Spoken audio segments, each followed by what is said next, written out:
Good morning students.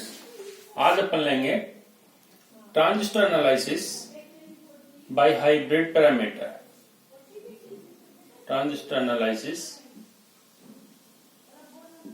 By H parameter, hybrid parameter जिसको अपन कह रहे हैं हाइब्रिड पैरामीटर। एच पैरामीटर कह दो या हाइब्रिड कह दो, एक बात। पिछले लेक्चर में अपन बताया कि किस प्रकार से ट्रांजिस्टर के इक्विवेलेंट एच तुल्य परिपथ बनते हैं। सबसे पहले जो ट्रांजिस्टर दिया हुआ रहता है उसके एच तुल्य परिपथ बनाते हैं। एच तुल्य परिपथ बनाने के बाद उसका विश्लेषण करते हैं। अब यहाँ पे ट्रांजिस्टर का जो विश्लेषण है, एनालिसिस है, इसका मतलब उसके निवेशी प्रतिबाधा का मान ज्ञात करना, निवेशी प्रतिबाधा, उसकी निर्गम प्रतिबाधा का मान ज्ञात करना, निर्गम प्रतिबाधा, उसमें धारा लाभ ज्ञात करना, धारा लाभ, उसमें वोल्टा लाभ ज्ञात करना, वोल्टा लाभ। मुख्यतः जब ट्रांजिस्टर का एनालिसिस अपन करेंगे तो चार जो चीजें हैं, निवेशी प्रतिबाधा, निर्गम प्रतिबाधा, धारा लाभ एवं वोल्टा लाभ, ये ज्ञात करना होता है। अब आप इन सभी के बारे में तो जानते हैं कि धारा लाभ क्या होता है, वोल्टा लाभ क्या होता है, इसके बारे में चर्चा कर चुके हैं। निवेशी प्रतिबाधा क्या होती है, निर्गम प्रतिबाधा क्या होती है, ये तो आप सभी जानते हैं। तो सबसे पहले अपन एग्जाम्पल ले, नोट एग्जाम्पल, सेट एग्जाम्पल। अपन ट्रांजिस्टर के तीन जो कॉमन विधाएं होती है, उन तीनों विधाओं का अलग अलग रूप से विश्लेषण करेंगे और प्रत्येक में देखेंगे कि निवेशी प्रतिबाधा का मान कितना आता है, निर्गम प्रतिबाधा का मान कितना आता है, धारा लाभ का मान कितना आता है और वोल्टा लाभ का कितना आता है। सबसे पहले अपन ले रहे हैं उभयनिष्ठ उत्सर्जक, उभयनिष्ठ उत्सर्जक प्रवर्धक। प्रवर्धक यानी कि अपन एम्पलीफायर कहते हैं। एम्पलीफायर एज ए ट्रांजिस्टर होता है जिसमें कॉमन इमीटर कॉन्फ़िगरेशन अपन लेकर चल रहे हैं, कॉमन इमीटर कॉन्फ़िगरेशन।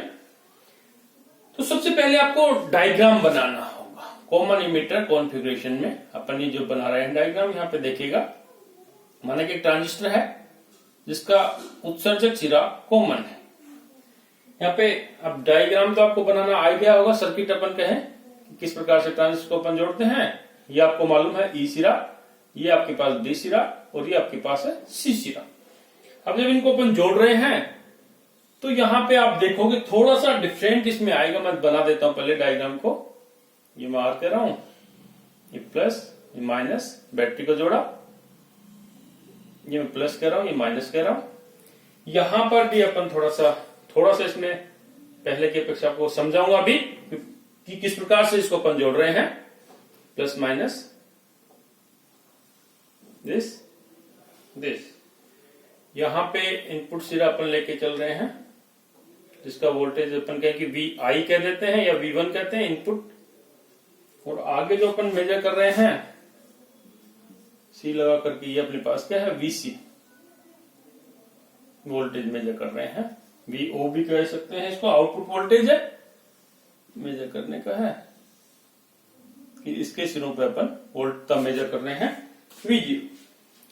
यहां जो अपन देख रहे हैं कि ये जो वोल्टेज है जिसको मैं कह रहा हूं VCC, यहां पे वोल्टेज मैं कह रहा हूं VBB। एक समझिएगा क्यों कह रहा हूं, ये भी बताऊंगा आपको मैं। ये जो अपने पास रेजिस्टेंस लगा रहा हूं मैं RS कह रहा हूं, ये जो रेजिस्टेंस है इसको मैं RL कह रहा हूं, RL लोड रेजिस्टेंस। यहां पे करंट फ्लो हो रही है, यहां से आप देख रहे हो IC, NPN टाइप ट्रांजिस्टर है। तो यहां एक्चुअली करंट अंदर की तरफ, ये भी करंट अंदर की तरफ, प्लस माइनस अपने पास ये लगा हुआ है, प्लस माइनस अपने पास है।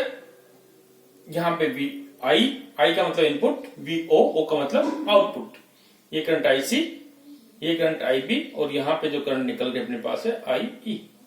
क्लियर? ये आपको बनाना पहले सिखा चुके हैं कि किस प्रकार से प्लस माइनस अपन जोड़ते हैं।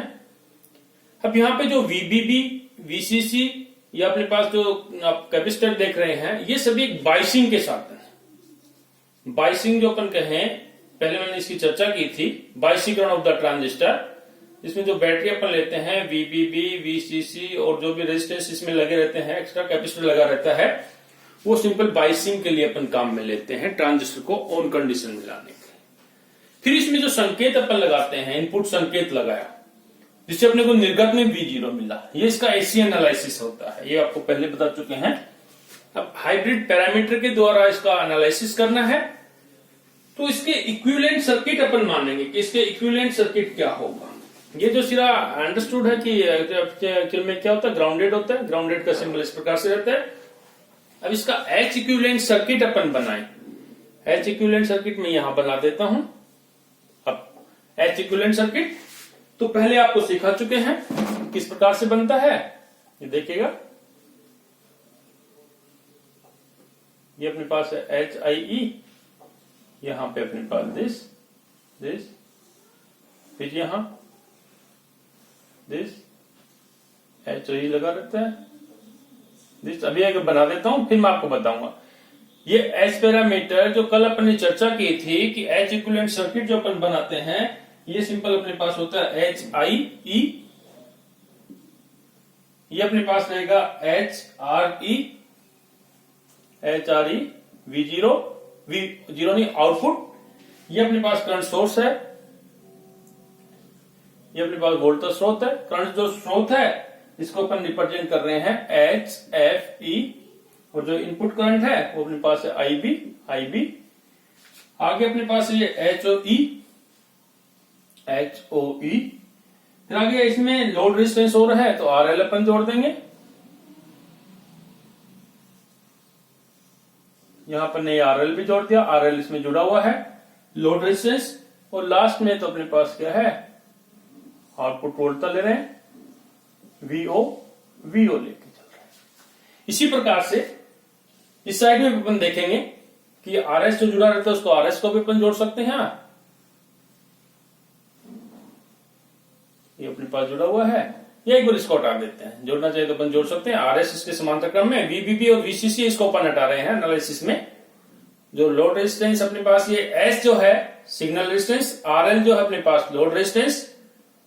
तो यहां पर जो अपन कर रहे हैं कि यहां अपने पास इनपुट सिग्नल है VI दिस, और यहां सिंपल जो RS का भी अपन सिंबल ले सकते हैं कि RS भी अपने पास जुड़ा हुआ है इसमें, ROS। यहां जो करंट अपने पास फ्लो हो रही है इस तरफ, ये अपने पास है IB, और इस तरफ जो अपने पास करंट फ्लो हो रही है वो अपने पास है IC। सबसे पहले इंपॉर्टेंट तो अपने पास ये H इक्विवेलेंट सर्किट बनाना। ये सर्किट बन गया तो अपना आधा काम हो गया। ये प्लस है, ये माइनस है, जो डायरेक्शन अपने पास आती है, यहां जो भी वोल्टेज दे रहे हैं प्लस माइनस जो भी अपने लेके चल रहे हैं। क्लियर। अब एक चीज जो मैं आपको समझाना चाहूंगा कि यहाँ पे एक्स्ट्रा RL है तो RL पैरेलल में है, RL जोड़ दिया, RS है तो RS को अपन ने जोड़ दिया। अब यहां जो अपन VO जो लेंगे कि VO का मान क्या होगा, तो समांतर क्रम में RL के सिरों पर जो वोल्टेज होगा, RL यानी कि लोड रेजिस्टेंस, आउटपुट में जो रेजिस्टेंस एक्स्ट्रा अपन ने लगाया है वो लोड रेजिस्टेंस है। लोड रेजिस्टेंस के सिरों पर जो वोल्टता होगी वो अपने पास क्या होगी, निर्गम वोल्टता। तो करंट तो इसमें IC फ्लो हो रही है, यहां भी IC जाएगी। तो V0 जो अपने पास है, V आउटपुट जो मैं कह रहा हूं, V आउटपुट का मान अपने पास होगा, अगर इसको कैपिटल में ले, स्मॉल में, कैपिटल में, तो कैपिटल में IC, और लोड रेजिस्टेंस अपने पास क्या है, RL। क्लियर। RL है लोड रेजिस्टेंस। लेकिन यहां पे माइनस का चिन्ह अपन लेके चलेंगे। ये सबसे पहले मैं क्यों बता रहा हूं माइनस के चिन्ह के लिए, क्योंकि यहां अपन देखेंगे करंट अपने पास इस तरफ जा रही है, ये वाली करंट, ये प्लस ये माइनस, इसके शुरू पे अपन ले रहे हैं, तो पोलरिटी अपने पास यहाँ पे नेगेटिव है, तो अपने पास क्या ले रहे हैं, IC RL। करंट के डायरेक्शन के according V0 is equal to IC RL, लेकिन यहाँ पे माइनस ले रहे हैं इसके कारण से। क्लियर। अब इसका विश्लेषण करें, अपन आगे बढ़े। पहले इसको मिटा देते हैं। ये क्लियर है कि प्लस माइनस अपन क्यों लेके चल रहे हैं, RS है, इसको मिटा देते हैं। सबसे पहले अपन निकाल रहे हैं यहां पर धारा लाभ। मैंने बताया 4 चीजें निकालनी है। पहले धारा लाभ निकाल रहे हैं। अब धारा लाभ क्या होता है? करंट गेन, जिसको अपन ए आई से रिप्रेजेंट कर सकते हैं, ए आई। करंट गेन क्या होता है? Output current upon input current. A I जो अपने पास है आउटपुट करंट, आउटपुट करंट यहां पे क्या है? आईसी। और इनपुट करंट क्या है यहां पे? आईबी। ये तो अपने पास। अब आपके ये ई क्यों लगाया है ये तो आपको मालूम ही है, क्योंकि अपने पास कॉमन इमीटर मोड में ट्रांजिस्टर का अपन एनालिसिस कर रहे हैं, जिसमें output current IC, input current होती है आईबी। ओके, तो यहां पर कई जगह आप देखोगे कि एच आई की जगह अपन क्या लेते हैं, अपन आगे इसका एनालिसिस करते हैं, फिर चर्चा करते जाएंगे साथ साथ में। A I is equal to this value IC upon IB. अब यहां पे आईसी का मान अपन कैसे ज्ञात करें? आईसी, आईबी अपने पास क्या? Input current. ये अपने पास क्या है? Output current. मैं यहां लिख भी देता हूं आउटपुट करंट, और ये अपने पास है इनपुट करंट। धारा लाभ ये होता है करंट। अब आईबी का जो मान अपन निकाल रहे हैं यहाँ पे, सॉरी आईसी का मान, वो अपन कैसे निकालेंगे? किरचॉफ के द्वितीय नियम से या एच पैरामीटर के इक्वेशन से। एच पैरामीटर के इक्वेशन में जो आईसी जो अपने पास आती है, इस आईसी का मान किसके बराबर रहता है? IC is equal to H F E I B, H F E I B, H F E I B. Capital में तो अपन कैपिटल ले लेते हैं, यहाँ थोड़ा स्मॉल लिखाया, स्मॉल में रखो या कैपिटल में, लेकिन अगर ये अपने पास स्मॉल में रख रहे हैं तो ये भी अपन स्मॉल में रखें। थोड़ा इसको स्मॉल कर देते हैं, आईसी, और ये अपने पास बी आईबी, यहां भी आईसी एच एफ ई, और ये अपने पास क्या है? आईबी, प्लस जो वैल्यूज अपने पास होती है H O E multiple of output voltage V2 जो आता है, V2 जो अपने पास क्या है? वीओ। ये क्या है? एच पैरामीटर का जो इक्वेशन है, सेकंड इक्वेशन, वो अपन लेके चल रहे हैं। यहां पे I1 की जगह अपने पास है IB, और V2 की जगह अपने पास है VO। क्लियर?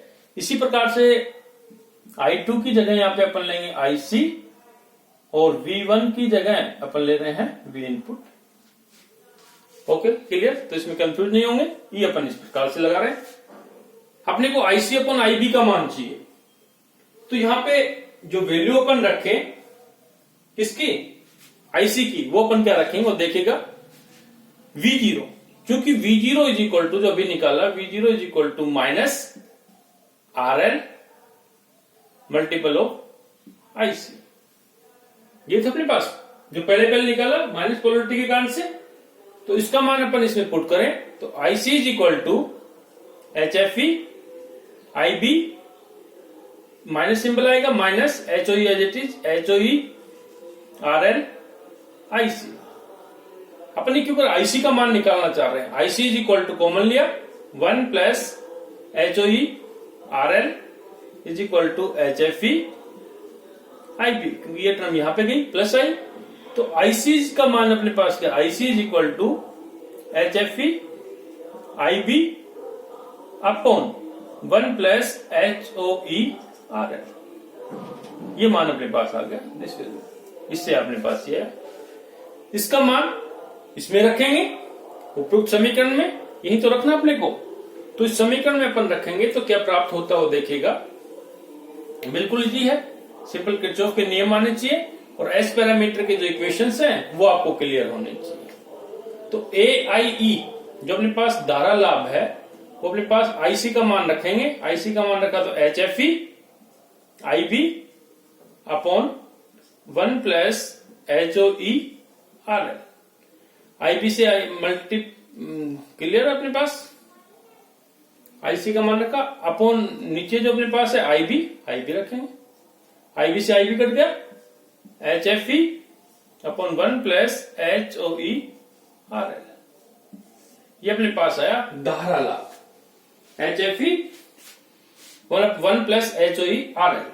अब यहां पे आप देखिएगा कि जो एच ओ ई जो अपने पास है ये अपने पास है प्रवेशिता, उस प्रवेश्यता का मान कम होता है। इसका मान क्या होता है? कम होता है।